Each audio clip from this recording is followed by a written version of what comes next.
Nessas semanas próximas, a partir de hoje, nós vamos começar a falar sobre os 10 mandamentos. Mas quando a gente fala dos 10 mandamentos, é muito possível que você já tenha um certo tipo de bloqueio ou um tipo de preconceito no seu coração, porque 10 mandamentos remete à regra, remete à proibição, remete à coisa que você tinha que memorizar quando você era criança, todas essas lembranças acridoces. Mas o que a gente quer passar é que os 10 mandamentos, eles são não somente mandamentos que são a palavra de Deus, mas são mandamentos que são relevantes para nós hoje. Então já temos que tirar da nossa cabeça que os 10 mandamentos são coisas da lei, que é a lei de Moisés e que caducou.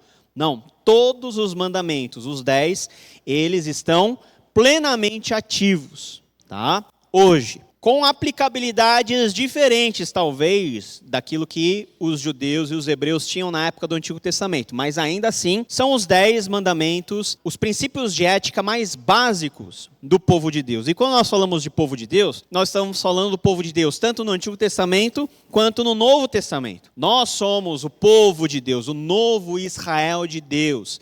E esse novo povo de Deus tem mandamentos, tem diretrizes e tem um tipo de base ética que somos convidados a viver dentro da nossa realidade. Então a gente tem 6 aulas a começar dessa, nas quais nós vamos abordar o tema dos 10 mandamentos e entrar de forma um pouquinho mais aprofundada em cada um dos 10 mandamentos. E o mais importante não é apenas saber e conhecer sobre os 10 mandamentos, é como nós podemos viver esses mandamentos dentro da nossa realidade, dentro da nossa vida. Então veja que hoje é o primeiro encontro, 18 de fevereiro, ética do povo e Deus. Vamos falar de forma introdutória aos 10 mandamentos como um todo. E a partir da próxima semana, no próximo domingo, nós vamos falar sobre a exclusividade de Deus, relacionamento com Deus, família como incubadora da ética, a mordomia do povo de Deus e a ética em relação ao próximo. Então você veja que os 10 mandamentos, eles compreendem toda a nossa vida e toda a nossa rotina. Desde o nosso relacionamento com Deus, o nosso relacionamento conosco mesmo, você com você mesmo, o relacionamento dentro da sua família e o relacionamento mais amplo que você tem com as pessoas ao seu entorno. Os 10 mandamentos são importantes por causa dessa amplitude e dessa aplicabilidade mais geral que a gente tem. Vamos lá, 5 razões para nós estudarmos esses mandamentos. A primeira razão é o seguinte: nós temos uma certa ignorância em relação aos 10 mandamentos. Ou seja, as pessoas não sabem o que são os 10 mandamentos. Quem consegue recitar os 10 mandamentos em ordem aqui? Lembra de quando você era criança e te obrigavam a memorizar, e se você não comia quando você não memorizava? Então, 10 regrinhas básicas. Desde não terás outros deuses além de mim, não farás para ti imagem, não tomarás o nome do Senhor teu Deus em vão, guarda o sábado, honra pai e mãe, não matarás, não furtarás, não adulterarás, não cobiçarás. Deu 10, né? Mas são poucas as pessoas que conhecem esses mandamentos de forma textual. E também são poucas as pessoas que vivem na realidade esses mandamentos. Por exemplo, não matarás. Você fala assim, mas eu não matei ninguém, então eu estou cumprindo o mandamento. Mas será que você está cumprindo plenamente o mandamento de não matar e de não assassinar alguém? Porque nós podemos matar uma pessoa de várias maneiras. Não é apenas com uma faca ou com um revólver. Você pode matar com palavras. Pode matar por meio de um relacionamento tóxico com a pessoa. Então a gente tem esses mandamentos como diretrizes básicas que nós precisamos conhecer e superar essa barreira da simples ignorância. Segundo motivo é instrução histórica, particularmente relacionada à nossa história, nós como presbiterianos, nós como reformados, nós como calvinistas. Temos várias confissões de fé e vários documentos confessionais que norteiam a vida da nossa igreja. Por exemplo, se você for olhar a confissão de Heidelberg, muitos dos seus artigos tratam dos 10 mandamentos. Os símbolos de fé da IPB são 3. Confissão de Fé de Westminster, Catecismo Maior e o Breve Catecismo. Esses 2 catecismos falam bastante até sobre os mandamentos e sobre cada um dos mandamentos. Isso quer dizer que o conhecimento dos mandamentos, daquilo que nós chamamos de decálogo, ou seja, os 10 mandamentos, é muito importante para a nossa vida e para a vida da igreja e da prática do dia a dia de cada um de nós. Em terceiro lugar, os 10 mandamentos nos ajudam a entender como que era a dinâmica da lei e da ética no tempo do Antigo Testamento, ou seja, a centralidade da ética mosaica. Os 10 mandamentos são como se fossem artigos da Constituição. Delas decorrem todas as centenas de leis que os judeus praticavam e viviam dentro da sua realidade. Então, os 10 mandamentos são a base do conhecimento sobre Deus, sobre o que Deus requer de cada um de nós e como nós vivemos a vontade de Deus no nosso cotidiano. Mas não é só para o contexto judaico. Não, para nós também. Por quê? Nós, como cristãos, nós recebemos como herança toda a tradição judaica, todo o Antigo Testamento. Nós, como calvinistas, presbiterianos, nós cremos que não há uma ruptura entre o Antigo e o Novo Testamento. O Antigo e o Novo Testamento, eles estão interligados, porque Deus só fez uma aliança. A gente vai falar sobre aliança mais para frente. Então, o povo do Antigo Testamento, nós chamamos de a igreja do Antigo Testamento. Nós somos a igreja do Novo Testamento, que também pode ser chamada de o Novo Israel. Então, as terminologias, elas são parecidas e aplicadas aos dois contextos. Por quê? Porque todos nós somos, por exemplo, descendentes de Abraão. Abraão é o nosso pai da fé. Os judeus têm Abraão como pai étnico, genético. Nós temos Abraão como pai da fé, porque pela fé nós somos inseridos à aliança que Deus fez com Abraão, e pela fé todas as bênçãos de Abraão, como Paulo vai falar lá em Gálatas, elas são nossas, por meio daquilo que Cristo fez. E o quinto ponto, talvez não tão evidente assim, é que a lei é boa. Tudo o que Deus faz é bom, perfeito e agradável. Nenhuma das leis de Deus são leis que foram pensadas de forma aleatória ou leis que foram reveladas para dificultar a vida do ser humano. Muito pelo contrário. A lei é um condutor à vontade de Deus. Paulo vai falar que a lei é um pedagogo, é um aio, é uma muleta que nos convida a vermos a Jesus Cristo, a termos a noção do que Deus quer, daquilo que Ele quer que a gente faça e também daquilo que Deus não quer que a gente faça. Então, dentro dos 10 mandamentos, nós temos leis afirmativas, faça isso. Temos leis também proibitivas, não faça isso. Por quê? Tudo isso reflete a boa vontade de Deus. Então, tendo feito essa introdução, nós podemos entrar no texto dos 10 mandamentos, que não começa no primeiro mandamento. Toda lei tem o que nós chamamos de preâmbulo, prefácio. Se você pegar a Constituição da República Federativa do Brasil, a Constituição, ela não começa no primeiro artigo. Ela começa no preâmbulo. Nós, reunidos em Assembleia Constituinte, eu não sou jurista, né? Mas começa mais ou menos assim. Porque o preâmbulo explica o contexto dentro da qual a lei ela é aplicada e tem validade. Toda a lei começa aqui, nesses 2 versículos iniciais de Êxodo capítulo 20. Vamos ler todo mundo junto? Então falou Deus todas essas palavras, dizendo: Eu sou o Senhor teu Deus, que te tirei da terra do Egito, da casa da servidão. Então, para entendermos o que são os 10 mandamentos, nós precisamos ir um passo para trás e entender quem é Deus, o que Ele fez e como nós participamos da história de Deus. Note que esses pontos são muito semelhantes a quando nós estudamos o Evangelho, porque a lei, ela nos introduz também ao Evangelho, de maneira que nos apresenta quem Deus é, o que Ele faz, como nós participamos da sua obra. Então Deus falou todas essas palavras dizendo: Eu sou o Senhor. Quando Deus fala, eu sou o Senhor, Deus ele está se apresentando ao povo. Olha, povo de Israel, vocês passaram 4 séculos lá no Egito, tendo contato com várias divindades, com inúmeros deuses, com vários tipos de práticas estranhas. Agora eu estou me apresentando a vocês como Deus, como Senhor. Conhecer a Deus é a primeira coisa, é a coisa mais básica que nós temos dentro de um caminhar teológico, de um caminhar de discipulado, de um caminhar dentro da igreja. Conhecer a Deus. Você sabe quem Deus é? Você sabe qual que é o nome de Deus? Deus está falando, olha, eu sou o Senhor. E quando na Bíblia, principalmente no Antigo Testamento, nós temos Senhor com letras capitais, se refere ao nome pessoal de Deus, que no contexto hebraico é o Yahvé, ou Javé, ou nas versões mais antigas, Jeová. Lembra quando Deus aparece para Moisés, lá em Êxodo capítulo 3:14? Quem é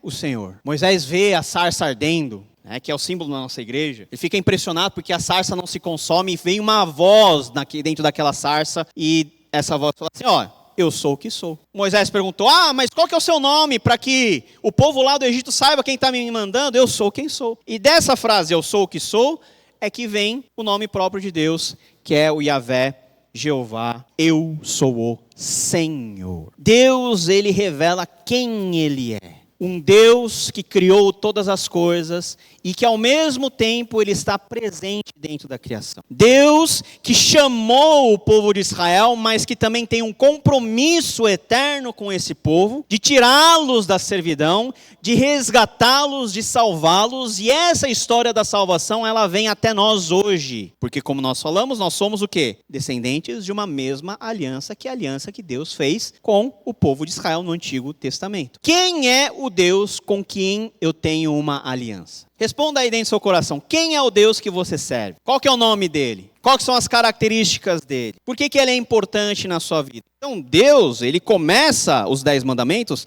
falando quem ele é. E isso tem um motivo de ser.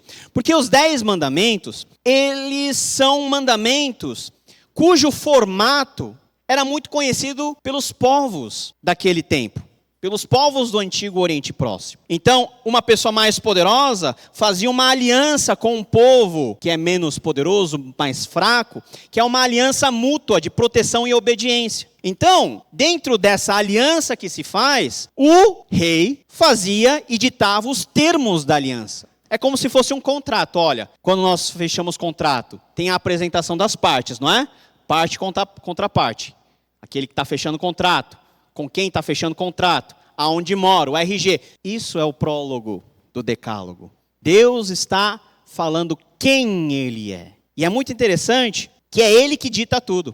Ele fala quem ele é, o que ele faz, e não tem a participação do povo, por exemplo. Por quê? Porque a aliança que Deus propõe para nós é uma aliança unilateral. Deus não precisa da nossa participação e nem da nossa anuência. Deus chama o seu povo para fazer parte dessa aliança que ele firma, que ele garante, que ele sustenta até o fim. Então, Deus é o Senhor.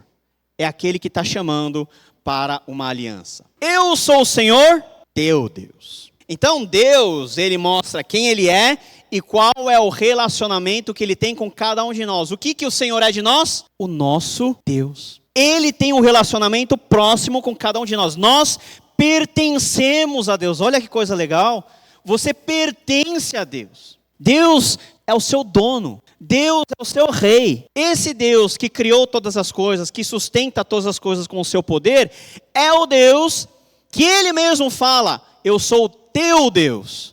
E nós podemos chamar Deus de nosso Deus, meu Deus. Então veja, que o Senhor, ele não está flutuando nas nuvens como um ser inalcançável e inacessível. Ele se faz presente na nossa vida na medida em que ele mesmo diz que ele é o nosso Deus, Deus do seu povo, Deus da sua aliança. Então, quem é Deus? O que Deus tem a ver conosco? E por fim, o que Deus fez. Olha, por que eu estou estabelecendo aliança com vocês? Qual que é o motivo de eu fazer tudo isso? O motivo é claro, porque antes de vocês, eu prometi para Abraão, pai de vocês, para o ancestral de vocês. Lá em Gênesis capítulo 12, eu chamei Abraão e falei o seguinte, olha, sai dessa terra, do meio dos seus parentes e vai para a terra que eu te mostrarei. Lá eu vou fazer o seu nome grande, lá você vai ter muita terra, muita riqueza e por meio de você, todas as nações, todas as famílias da terra serão abençoadas. O povo de Israel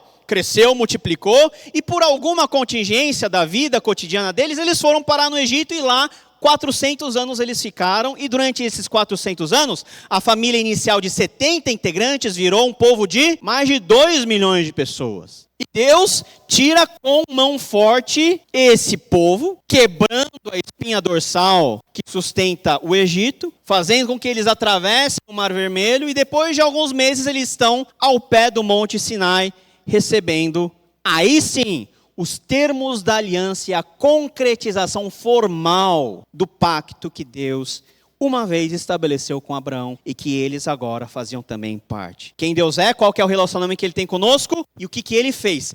Que te tirei da terra do Egito, da casa da servidão. Olha, povo de Israel, vocês são meu. Por quê? Porque eu tirei vocês da servidão.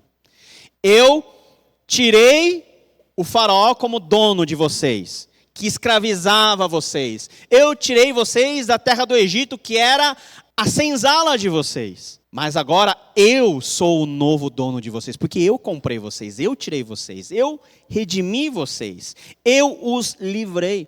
Então a servidão do Egito é o pano de fundo para aquilo que Deus está querendo fazer por meio da vida do povo de Israel. E a servidão do Egito também é uma imagem para nós do porquê que os 10 mandamentos são importantes para nós hoje também. Porque da mesma maneira que Israel foi tirada da servidão do Egito, nós também fomos salvos de uma servidão, a servidão do pecado, do diabo, das coisas relacionadas ao mundo. Jesus nos tirou, nos salvou, mas não foi para viver uma vida livre, leve e solta, não.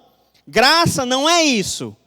Graça é Deus ter te alcançado por meio de Jesus Cristo sem te pedir nada em troca. Mas uma vez que você está dentro do âmbito do povo de Deus, você tem agora uma responsabilidade e um compromisso para com Ele. Você tem a responsabilidade de viver conforme esse Deus que te tirou da servidão, da escravidão. Então olha só como é denso, como é profundo toda a ideia por trás daquilo que nós falamos sobre os 10 mandamentos. Isso antes do primeiro mandamento. Então o primeiro mandamento é decorrente desse preâmbulo que nós temos aqui, que nós expressamos. Agora, os mandamentos, como eu disse para vocês, só fazem sentido dentro de um compromisso formal, que nós chamamos de aliança. O que é a aliança? O Dr. Robertson ele vai dizer o seguinte: a aliança é um pacto de sangue soberanamente administrado. Ou seja, eu e Deus temos um pacto, um compromisso indissolúvel que foi firmado com sangue. Sabe o sangue do sacrifício? Sabe o sangue que tinha que ser derramado todo dia, toda hora no templo? Esse é o preço do compromisso. Essa é a marca do compromisso. Por isso que o Antigo Testamento é tão sangrento e o Novo continua a ser. O sangue escorre das páginas da Bíblia porque é a marca do compromisso. E por que sangue? Porque sangue é vida. Deus garante a vida dele nesse pacto que ele faz com cada um de nós. Por isso que o pacto é indissolúvel, é eterno. É perfeito. Deus fala para o seu povo, é por amor a mim que eu estou fazendo, não é por amor a vocês. É para minha glória que eu estou fazendo. Nós somos incluídos nesse pacto de sangue que é soberanamente administrado. Ou seja, eu não tomo a iniciativa desse pacto. É Deus que nos chama a fazer parte. Por quê? Porque eu não poderia tomar essa iniciativa. Porque eu, por mim mesmo, inundado em meus pecados, caído como eu sou, eu não quero Deus, eu não quero fazer pacto com Deus. Eu quero viver de forma livre, leve, solta, autônoma, independente, eu mesmo sendo Deus da minha própria vida. Agora, Deus, ele nos chama a um compromisso. Quando Deus entra em relação de aliança com os homens, ele institui de maneira soberana um pacto de vida e morte. O relacionamento que Deus nos convida a viver com Ele não é um relacionamento normal, simples. Não é um relacionamento que tem prazo de validade. É um relacionamento duradouro, eterno, intenso. Estava lendo uma reportagem da BBC esses dias, que existe uma nova moda e um novo termo que os jovens utilizam nos seus relacionamentos, que é um certo situacionismo, que é um dos termos mais buscados no Google em 2022, lá no contexto inglês. O que é o situacionismo?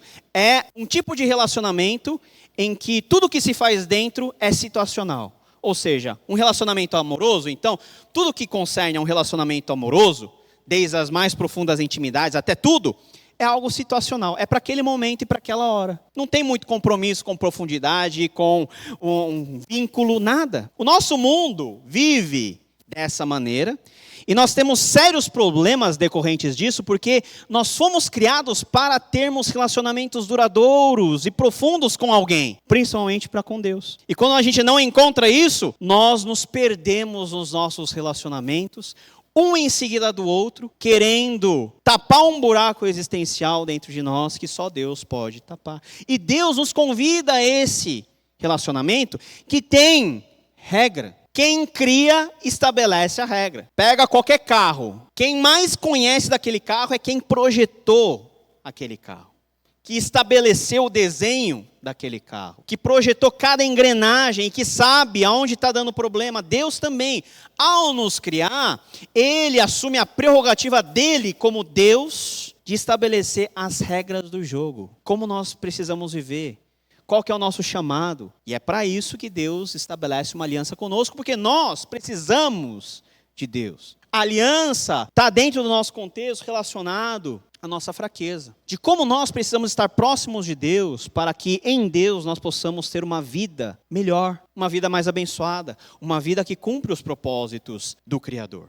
E por isso, os 10 mandamentos, os 10 mandamentos estão como a lei moral do povo de Deus.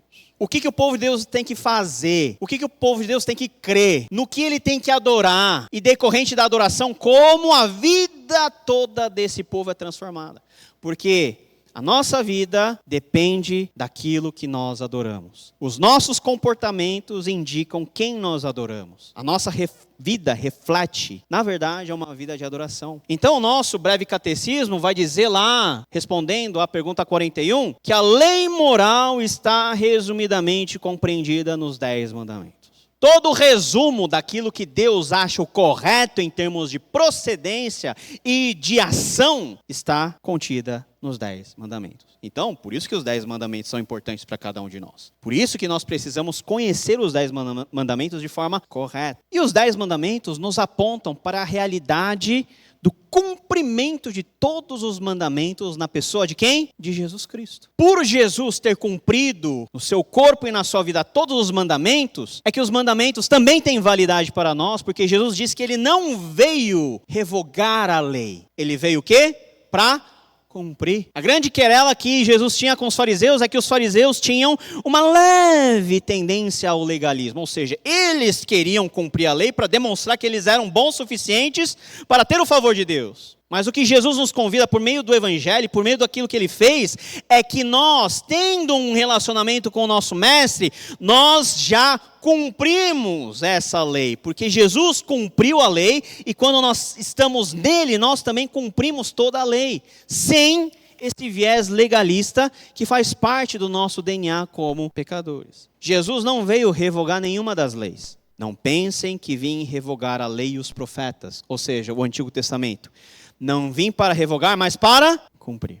E fazer cumprir essa lei em cada um de nós. Os 10 mandamentos, então, são os termos desse pacto que Deus faz com cada um de nós. Veja que nós temos de um lado Deus e de outro o povo. São as duas partes dessa aliança. Qual que é a posição de Deus nessa aliança? Deus é o rei. Deus é o Senhor. É como os tratados da antiguidade. Deus é o suzerano. Aquele que tem o poder de vida e de morte. Aquele que tem posse de todas as coisas e as dá a quem Ele quer.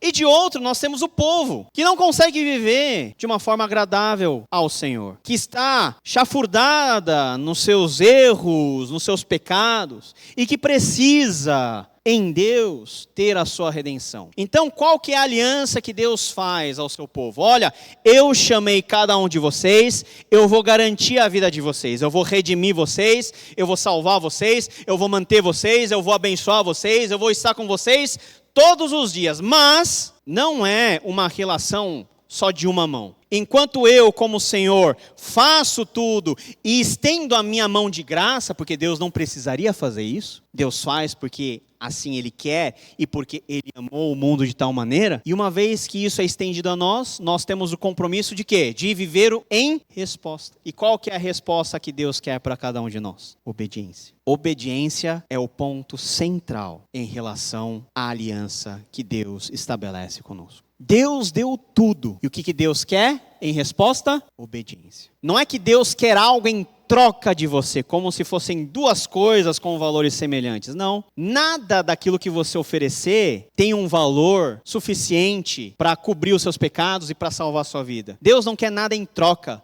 Deus quer algo em resposta. Deus quer ver a sua resposta. Como que você reage? A nossa adoração, por exemplo, ela é uma resposta àquilo que Deus já fez em nós em Cristo Jesus. A adoração começa em Deus e é destinada a Deus. A aliança que Deus estabelece com cada um de nós por meio de Jesus Cristo também é Deus dando tudo. Deus deu o seu Filho unigênito. Deus nos deu a salvação. Olha só, para nós a morte é ou não um problema? Eu não estou perguntando se você tem medo da morte. Perguntando se a morte é um problema para você. Para mim, não é. E para você também não é. Por quê? Porque a morte não é o nosso fim. A morte é uma passagem natural para a vida eterna para nós que cremos. A morte é uma passagem em grande estilo para a vida vindoura, para a eternidade. Então, você está vendo alguém morrer, para quem está do lado é uma tristeza que só, mas para quem está indo, se for crente de verdade, me leva a Deus. Ele já consegue ver Jesus do outro lado do rio, é só atravessar. E quem já consegue ver Jesus do outro lado do rio, quer mais ir, não quer ficar. Deus deu tudo isso pra gente. Deus deu a alegria de sermos crentes, de fazermos parte da igreja, de fazermos parte dessa comunidade. Olha só que bênção. Deus deu a alegria de nós termos filhos. Deus deu a alegria de você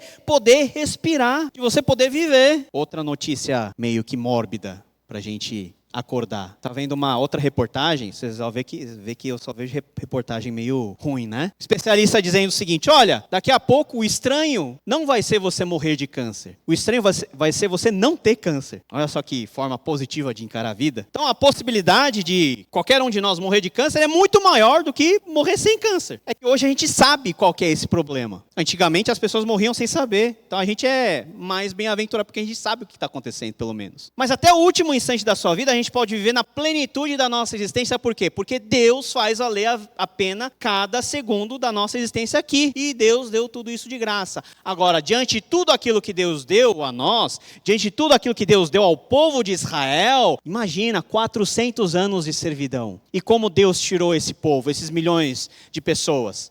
Maior milagre, um dos maiores. Para mim não é o maior. É o segundo maior milagre, na minha percepção, no Antigo Testamento, que é o Mar Vermelho se abrir. Já imaginou?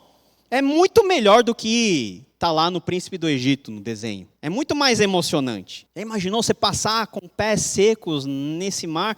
Você vê Deus te sustentar de dia e de noite. Olha só, você não precisava ir para o mercado. O mercado visitava a sua porta. Tinha iFood direto. Tinha pão de manhã, o maná, tinha codornizes, tinha churrasquinho caindo do céu todo dia para suprir a necessidade desse povo que só reclamava. Olha só como Deus é bom. E o que Deus requer? Obediência. Obediência é o centro da lei. Agora, o como nós obedecemos, aí é uma outra questão que nós vamos discutir nos próximos encontros. Olha só o que diz o nosso catecismo, breve. Pergunta 39. Qual é o dever que Deus exige do homem? Vamos ler todo mundo junto a resposta? 13.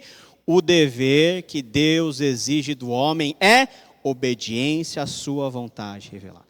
É só isso que Deus quer. Obedecer. Por isso que os profetas vão dizer o quê? Obedecer é melhor que sacrificar. Porque a obediência já é um ato cultico. Já é uma disposição de adoração. O centro da lei para nós é obedecer. A resposta que Deus se agrada de nós é obedecer. Quem é pai e mãe, qual que é o maior prazer que o seu filho pode dar? A maior alegria é ele obedecer. Alegria em vários sentidos, porque você se sente poderoso, não é? Os pais não sentem assim? Ou sou só eu? Então eu sou pecador, então. Você se sente poderoso quando você manda alguma coisa e seu filho obedece. Mas também tem a questão da correspondência. O meu filho leva a sério o que eu estou falando. Porque quando o filho desobedece, aí o que acontece? Aí a casa cai, né? Em todos os sentidos. A obediência que Deus requer de cada um de nós. E uma obediência voluntária. Uma obediência alegre. A gente não obedece de forma doída no coração. O que Paulo diz lá? Quando vocês forem contribuir, vocês contribuem como? Com alegria.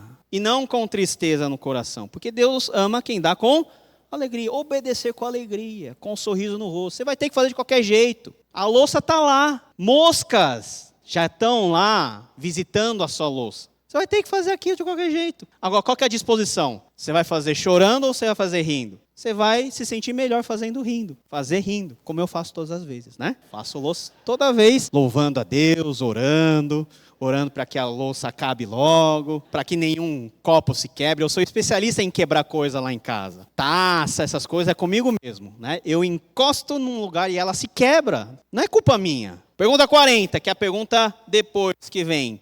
Que revelou Deus primeiramente ao homem para a regra de sua obediência? Vamos ler a resposta? 3, e a regra que Deus revelou primeiramente ao homem para a sua obediência foi a lei moral. E qual é a base da lei moral?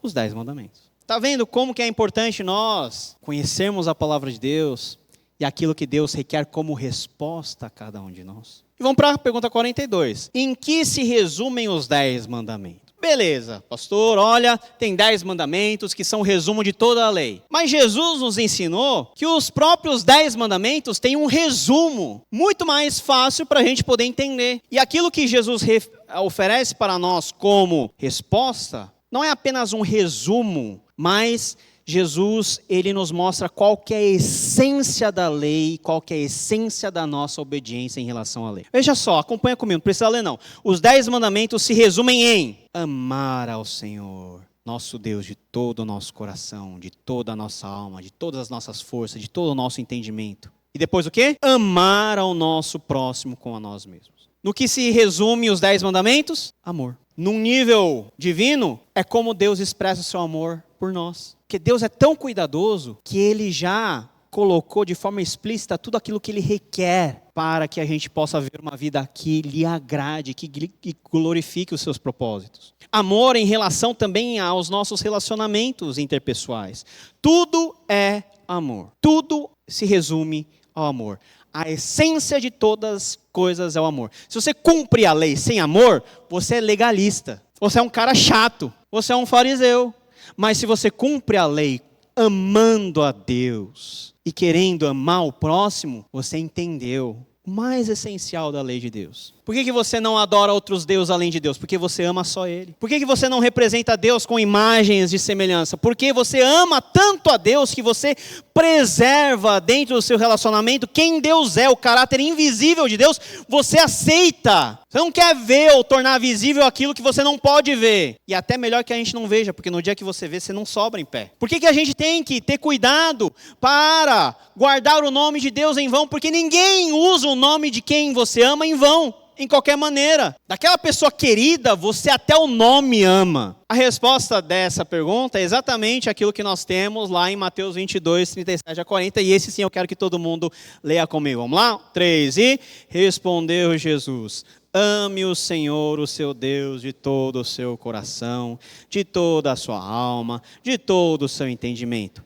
Este é o primeiro e maior mandamento. E o segundo é semelhante a ele: ame o seu próximo como a si mesmo. Destes 2 mandamentos dependem toda a lei. Lei e profeta é a maneira de nós falarmos do Antigo Testamento. Tudo isso está baseado no amor. Você ama a Deus? Os mandamentos, eles estão lá para que você ame cada vez mais Deus. Para que você, conhecendo-o, possa aproveitar dele, da presença dele no seu cotidiano. Para que o seu coração, duro como pedra, possa nas mãos de Deus ser derretido e amolecido. O Kevin DeYoung, ele fala o seguinte: salvação não é recompensa pela obediência. Salvação é a razão para a obediência. A gente não obedece para ser salvo.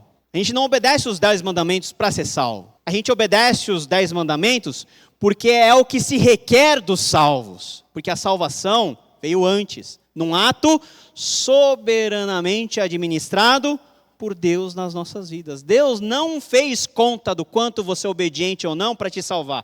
Deus já considerou que você é desobediente e quando nós estávamos ainda inundados em pecado, Ele nos chamou para fazer parte do seu reino da luz. E uma vez que nós somos chamados e irresistivelmente atraídos à sua presença, aí sim, Ele mesmo nos ajuda a viver de maneira adequada à sua glória e à sua vontade. Então, Deus não é como os nossos pais e Deus não é nem igual a mim, que dá uma tarefa para os filhos e fala assim: se vira. Principalmente quando você está com raiva, você faz isso, né? Você faz isso e eu não vou te ajudar, se vira. Quebrou um vaso, agora se vira para arrumar. Não é assim que a gente faz?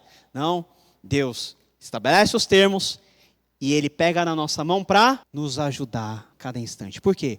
Porque lei não é ordem, lei é a expressão do amor de Deus. E por isso que a lei nós obedecemos, porque obedecer é relacionamento. Obedecer é o que se requer daquele que já foi salvo. Por isso que a salvação é evidenciada por boas obras. Como eu sei que alguém é eleito? A vida dele é diferente, pensa diferente, fala diferente. É pecador, mas diferente ele é, comparado com outras pessoas. João 14,15, na NVT diz o seguinte: se vocês me amam, obedeçam os meus mandamentos. Na NVI está guardem os meus mandamentos. Mas guardar e obedecer são dois termos iguais. Se vocês me amam, obedeçam. Obedecer a quê? A palavra de Deus. Obedecer a quê? A lei moral de Deus que está nos 10 mandamentos. Obedecer a quê? A toda a revelação de Deus. Esse é o conceito chave para cada um de nós. Amar e obedecer. Porque a lei se resume em quê? No amor. E o amor chama que atitude? Obediência e submissão.